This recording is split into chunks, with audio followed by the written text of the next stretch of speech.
கோவையில் case tanker lorry ஓட்டுநர் மீது லாரி விபத்துக்குள்ளான நிலையில் அந்த லாரி ஓட்டுநர் மீது வழக்கு பதிவு செய்யப்பட்டிருக்கிறது. இதனை அண்மை செய்தியாக பார்த்து வருகிறோம். கூடுதல் விவரங்களை செய்தியாளர் சையத் வழங்கிட கேட்கலாம். சையத், கூடுதல் விவரம். கோவை அவினாசி சாலையில் உள்ள அவினாசி மேம்பால பகுதியில் இன்று காலை டேங்கர் லாரி கவிழ்ந்து விபத்துக்குள்ளானது. இந்த சூழ்நிலையில் அந்த லாரியை ஓட்டி வந்த ஓட்டுநர் ராதாகிருஷ்ணன் என்பவர் மீது கோவை மாநகர போக்குவரத்து புலனாய்வு பிரிவு போலீசார் மொத்தம் 7 பிரிவுகளின் கீழ் வழக்கு பதிவு செய்து தற்போது விசாரணை முதற்கட்டமாக தொடங்கியுள்ளனர்.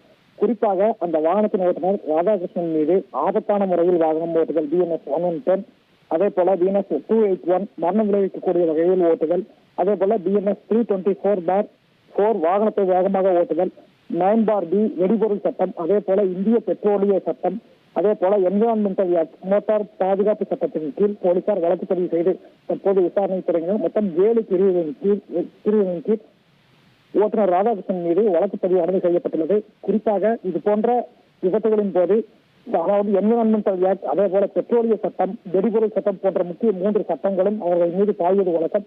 அதே போலத்தான் இந்த விபத்தை ஏற்படுத்திய ராதாகிருஷ்ணன் மீது இந்த 3 பிரிவுகளின் கீழ் சட்டமானது பதியப்பட்டுள்ளது. இவர் மீது வேறு ஏதேனும் குற்ற வழக்குகளா, வேறு ஏதேனும் பகுதிகளில் விபத்தை ஏற்படுத்தியுள்ளாரா என்பது குறித்தெல்லாம் போலீசார் தங்களது அடுத்த கட்ட விசாரணையை துவக்கியுள்ளனர். வழக்கமாக இது போன்ற பாலங்களில் டேங்கர் லாரியானது அனுமதிக்கப்படாது. அதன் அப்படி இருக்கையில் எவ்வாறு இவர் வேண்டுமென்றே திட்டமிட்டு இந்த வாகனத்தை மேம்பால பகுதியில் ஓட்டி வந்தாரா அல்லது வழி தெரியாமல் இந்த வழியாக வந்தாரா என்பது குறித்தெல்லாம் போலீசார் தற்போது விசாரணை தொடங்கினர். தற்பொழுது ராதாகிருஷ்ணனை கோவை போக்குவரத்து புலனாய்வு பிரிவு போலீசார் காவல் நிலையத்திற்கு அழைத்துச் சென்றுள்ளனர்.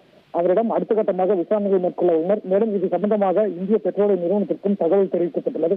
அதே போல கொச்சினில் இருந்து வாகனத்தை அவர் நிரப்பிக் கொண்டு எடுத்து வந்துள்ளதால் கொச்சினில் உள்ள அந்த பகுதிக்கும் இந்த இவர் மீது பதியப்பட்டுள்ள வழக்குகள் சம்பந்தமாகவும் அவர்களுக்கும் தகவல் தெரிவிக்கப்பட்டுள்ளது. அடுத்த கட்ட விசாரணையில் தான் என்ன நடந்தது என்பது குறித்து தெரிய வரும். மேலும் அந்த பகுதியில் உள்ள CCTV காட்சிகளையும் போலீசார் சேகரிக்க துவங்கியுள்ளனர்.